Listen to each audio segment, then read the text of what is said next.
Hello everyone, आज के इस वीडियो के अंदर हम लोग डिस्कस करेंगे क्लासिफिकेशन ऑफ मेमोरी, जो कि एग्जाम के पॉइंट ऑफ व्यू से बहुत इंपॉर्टेंट है। मेमोरी हमारी कितने तरह की होती है और कौन कौन से ऐसे इंपॉर्टेंट फीचर हैं मेमोरी के जो कि हमें दूसरे मेमोरी से कैटेगराइज करते हैं, यानी एक तरह से मेमोरी को हमें समझने में हमें आसानी देते हैं। तो अगर अभी तक आपने इस चैनल को सब्सक्राइब नहीं किया है, subscribe the channel and don't forget to like this video. और क्लासिफिकेशन ऑफ मेमोरी को पूरा कंप्लीट समझने के लिए इस वीडियो को एंड तक देखते रहिएगा। तो आज हम लोग डिस्कस करने जा रहे हैं क्लासिफिकेशन ऑफ मेमोरी को।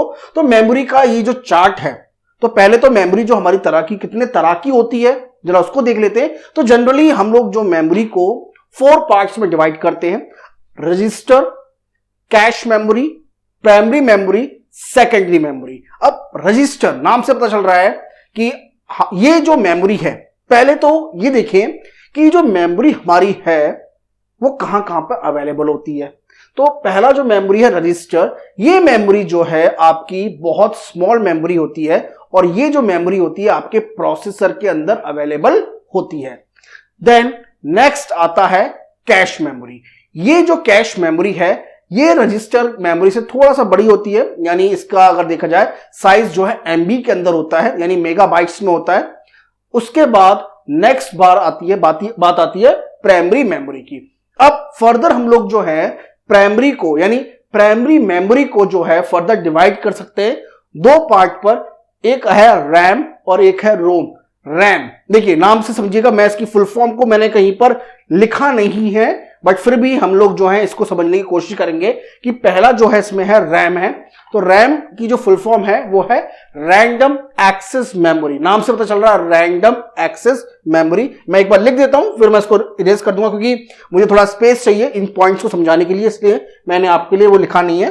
तो रैम की फुल फॉर्म है random access memory. Random access memory नाम से पता चल रहा है कि कहीं से भी आप इस मेमोरी को एक्सेस कर सकते हैं उसकी लोकेशन के according. Then next primary memory आती है रोम। क्या आती है? रोम, जिसकी फुल फॉर्म है रीड ओनली मेमोरी। क्या है? Read only memory. अब फर्दर हम लोगों ने रैम को और रोम को डिवाइड किया है। तो रैम को हम लोग फर्दर 2 पार्ट में डिवाइड कर सकते हैं। एक है एस रैम, एक है डी रैम। एस से मतलब आता है स्टैटिक, यानी इसके अंदर जो मेमोरी है आपकी वो स्टैटिक मेमोरी है। तो static random access memory. Then next जो है आपकी डी रैम, यानी डायनामिक रैंडम एक्सेस मेमोरी। मैं इसको नहीं लिख रहा हूं, आप इसको एक बार पढ़ लीजिएगा। देन फर्दर रोम को हमने 3 पार्ट में डिवाइड किया है: पी रोम, ईपी रोम, ईईपी रोम। पी रोम मतलब प्रोग्रामेबल, मैं इसको आपको बता देता हूं। रोम तो हमारा रीड ओनली मेमोरी होगा, पी से यहां पे मतलब है प्रोग्रामेबल, यानी प्रोग्राम। तो पी मतलब यहां पर है प्रोग्रामेबल, मैं यहां पे लिख देता हूं आपके लिए programmable read only memory. Then next है ईपी रोम, यानी इरेजेबल मतलब आप उसे इरेज कर सकते हैं। इरेजेबल प्रोग्रामेबल मेमोरी, तो प्रोग्रामेबल आपकी हो गई। तो यानी देखिए रीड ओनली मेमोरी जो मेमोरी होती है उसको हम लोग इरेज नहीं कर सकते हैं। तो वो जो मेमोरी होती है वो हमारी है पी रोम, यानी प्रोग्रामेबल रीड ओनली मेमोरी। अब कुछ ऐसी भी रीड ओनली मेमोरी है जिसको हम लोग इरेज करके उसके कंटेंट को चेंज कर सकते हैं, जो कि होती है erasable programmable read only memory. और नेक्स्ट है ईईपी रोम, यानी इलेक्ट्रिकल इरेजेबल, यानी जो उसमें इसको हम जो इरेज करते हैं वो उसको इरेज करने का जो तरीका है हमारा electrically erasable read only memory है। तो इस तरह से हमारी ये पूरी मेमोरी हो जाती है। तो अब प्राइमरी मेमोरी को एक बार फर्दर मैं आपको बता देता हूं कि प्राइमरी मेमोरी जो है आपकी 2 तरह की है। एक है रैम, यानी रैंडम एक्सेस मेमोरी, एक है रोम, यानी read only memory. Then further RAM को हम लोग जो 2 पार्ट में डिवाइड कर देते हैं: स्टैटिक रैंडम एक्सेस मेमोरी और डायनामिक रैंडम एक्सेस मेमोरी। रोम को हम लोग फर्दर 3 पार्ट में डिवाइड करते हैं। P ROM that is programmable read only memory, EP रोम यानी erasable programmable read only memory, then EEP ROM यानी electrically erasable programmable read only memory. अब यहां पर होता है देन नेक्स्ट पार्ट आता है सेकेंडरी मेमोरी का। सेकेंडरी मेमोरी जैसा कि हम लोग सभी जो है लोग अवेयर हैं कि हम लोगों के जितने भी लैपटॉप्स में कंप्यूटर्स में हार्ड डिस्क सभी ने देखा होगा। हम लोग जनरली बोलते हैं कि हमारा जो लैपटॉप है वो 1 TB का हार्ड डिस्क अवेलेबल है और 8 GB रैम है ना। तो 8 GB रैम यानी प्राइमरी मेमोरी आपकी 8 GB हो गई और आपकी जो 1 TB मेमोरी है वो आपकी जो 1 TB मेमोरी है वो आपकी होती है सेकेंडरी मेमोरी। अब हम लोग सेकेंडरी मेमोरी को फर्दर डिवाइड कर सकते हैं हार्ड डिस्क में, मैग्नेटिक डिस्क में, CD में, DVD में या फिर पेन ड्राइव में। यानी एक तरह की ये वो मेमोरी होती है जिसको हम लोग अपने सिस्टम के अंदर एक्सटर्नली लगाते हैं। तो इस तरह की मेमोरी को, सेकेंडरी मेमोरी को हम लोग एक्सटर्नल मेमोरी भी कहते हैं। अब आप बोलोगे कि हार्ड डिस्क तो हमारी एक्सटर्नल मेमोरी नहीं होती है, वो तो हमारी लैपटॉप के साथ आती है। बिल्कुल सही बोला कि वो जो है हमारे लैपटॉप के साथ या हमारे कंप्यूटर सिस्टम के साथ आती हैं, बट इसके अलावा बहुत सारी और भी एक्सटर्नल मेमोरी होती है जैसे पेन ड्राइव, CD, DVD। ये जो है आपकी एक्सटर्नल मेमोरी होती है जो कि हम लोग जो है एक्सटर्नली यानी अपने कंटेंट को लैपटॉप से सप्लाई करने के लिए इस मेमोरी को इनको यूज करते हैं। तो हार्ड डिस्क जो है आपकी जो मेमोरी है वो सेकेंडरी मेमोरी है। CD, DVD और पेन ड्राइव ये मेमोरी भी जो है आपकी जो है सेकेंडरी मेमोरी में आते हैं। तो ये मेमोरी का अपना चार्ट है। आपको पेपर के एग्जाम के पॉइंट ऑफ व्यू से इसे ध्यान में रखना है। एग्जाम में इसमें से एक क्वेश्चन पक्का आता है। अब बात आती है कि रजिस्टर मेमोरी जो होती है ये बहुत स्मॉल होती है, जो कि जनरली बिट्स में होती है। बिट्स में याद रखिएगा, बिट्स में होती है यानी बहुत स्मॉल है। यानी 8 बिट्स का या तो आपका जो रजिस्टर होगा या तो 8 बिट्स का होगा या 16 बिट्स का होगा। तो जितने भी ऑपरेशन हमारे प्रोसेसर के अंदर होते हैं वो हमारे इस रजिस्टर के अंदर होते हैं। तो देखिए इन चारों मेमोरी के ऊपर मैं अलग अलग वीडियो बनाऊंगा। अभी स्टार्टिंग में इनके बारे में हम लोग ब्रीफली देखेंगे, देन आगे के लेक्चर्स में मैं आपको इनमें डिटेल में बताऊंगा कि कैसे ये सारी चारों के चारों जो मेमोरी जो वर्क करती हैं। तो register memory, cache memory, primary memory और सेकेंडरी मेमोरी। अब नेक्स्ट पार्ट आता है कि ये जो मेमोरी हैं इनके क्या क्या इंपॉर्टेंट फीचर्स हैं, जैसे कैपेसिटी और साइज और कैपेसिटी, यानी ये कितनी इनकी स्ट्रेंथ होती है डेटा को कैप्चर करने में, डेटा को कितना डेटा को जो है गैदर कर सकती हैं। तो जैसा कि मैंने आपको बताया कि रजिस्टर मेमोरी जो है सबसे स्मॉल होती है, कैश मेमोरी रजिस्टर से बड़ी होती है, प्राइमरी मेमोरी जो होती है वो कैश से बड़ी होती है और सबसे बड़ी मेमोरी जो होती है या सबसे बड़ा जिसका साइज होता है, जिसको आप डेटा को ज्यादा से ज्यादा उसमें रख सकते हैं, वो होती है आपकी सेकेंडरी मेमोरी। तो आपको ध्यान में रखना है कि जितना साइज आपका मेमोरी का बढ़ता जाएगा, कैसे बढ़ेगा, लेफ्ट टू राइट आपका साइज जो है बढ़ता जाएगा। तो सबसे छोटी रजिस्टर, देन उससे बड़ी मेमोरी कैश मेमोरी, देन उससे बड़ी प्राइमरी मेमोरी और उससे बड़ी जो है सेकेंडरी मेमोरी। अब बात आती है स्पीड की। तो किस मेमोरी की स्पीड, देखिए यहां पर जब हम बात करते हैं स्पीड की, तो स्पीड का मतलब यह होता है कि हम लोग उसको कितनी जल्दी उसको बेसिक डेटा को सर्च कर सकते हैं।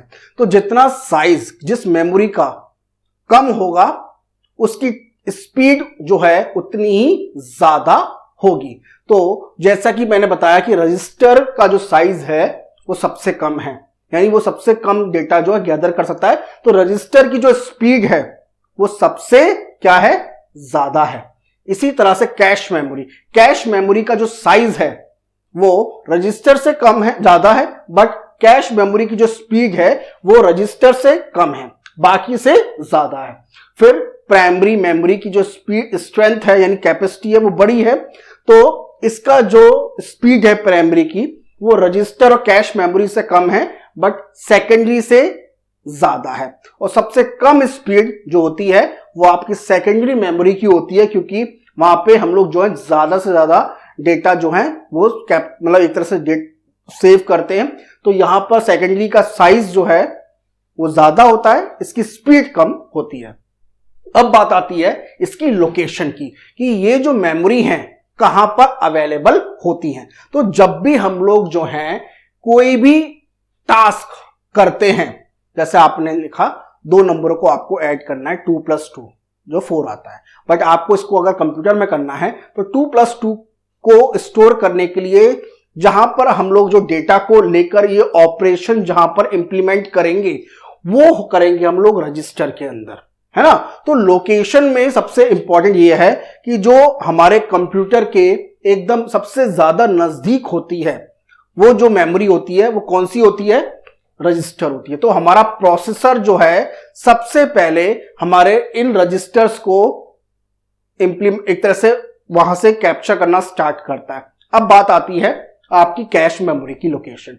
तो आपका जो सीपीयू है, मैं यहां पर सीपीयू देखता हूं, बताता हूं आपको कि सीपीयू और प्राइमरी मेमोरी, यहां इन दोनों के बीच में एक मेमोरी आती है कैश मेमोरी। ये जो कैश मेमोरी होती है, क्योंकि इसकी जो स्पीड होती है वो बहुत ज्यादा होती है, प्रोसेसर की वो बहुत ज्यादा होती है, और आपकी जो प्राइमरी मेमोरी की जो स्पीड होती है वो बहुत कम होती है। मैंने अभी आपको बताया एज कंपेयर टू आपके रजिस्टर की।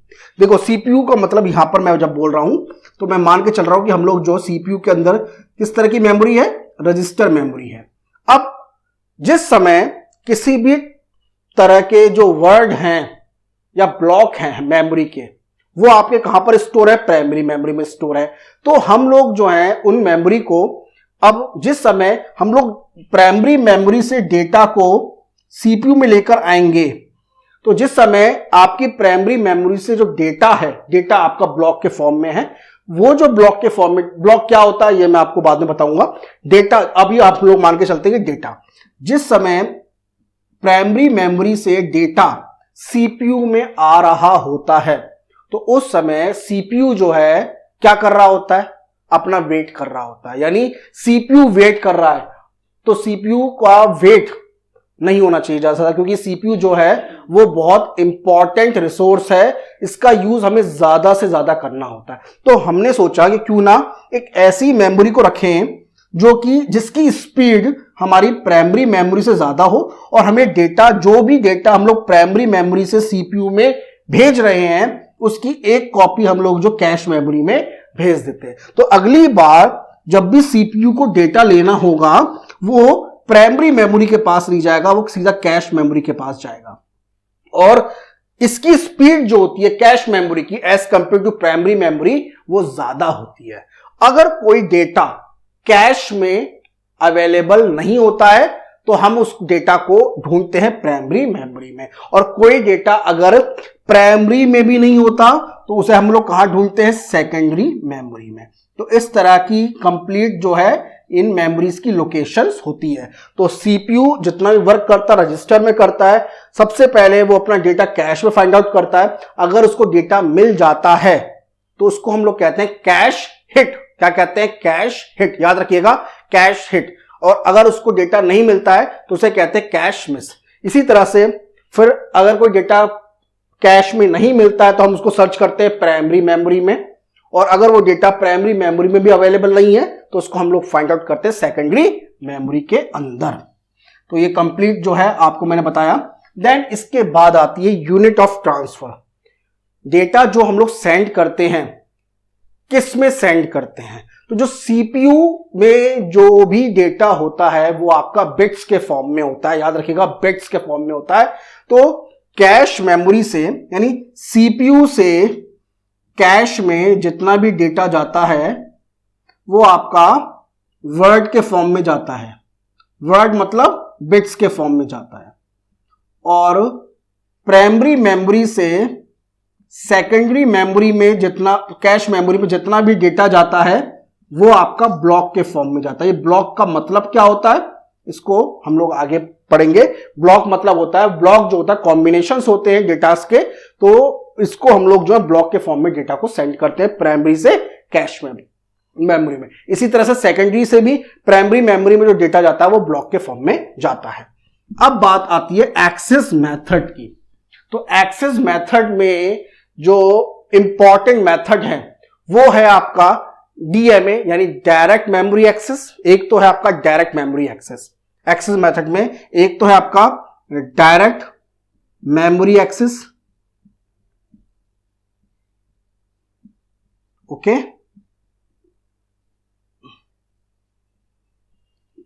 देन दूसरा आता है इसके अंदर सीक्वेंशियल एक्सेस मेथड, यानी एक एक करके सीक्वेंस वाइज, जो कि हार्ड डिस्क में होता है sequence wise, okay, sequential access method. और थर्ड होता है रैंडम एक्सेस मेमोरी यानी रैंडम एक्सेस मेथड, जो कि हमारा रैम के अंदर होता है। तो तीन मेथड हैं, तीन चार मेथड्स हैं। एक है DMA direct memory access method, दूसरा है सीक्वेंशियल एक्सेस मेथड और थर्ड है random access method. Then next आता है इसमें परफॉर्मेंस। परफॉर्मेंस के आधार पर यानी हम लोग किस मेमोरी के का परफॉर्मेंस को, यानी इन तीनों के परफॉर्मेंस को मेजर करने के लिए हमारे पास क्या परफॉर्मेंस का क्राइटेरिया है। तो एक होता है हमारा एक्सेस टाइम, दूसरा होता है मेमोरी साइकिल, देन तीसरा होता है ट्रांसफर रेट। मैं लिख देता हूं। तो परफॉर्मेंस को मेजर करने के हमारे पास तीन क्राइटेरिया हैं। एक तो है एक्सेस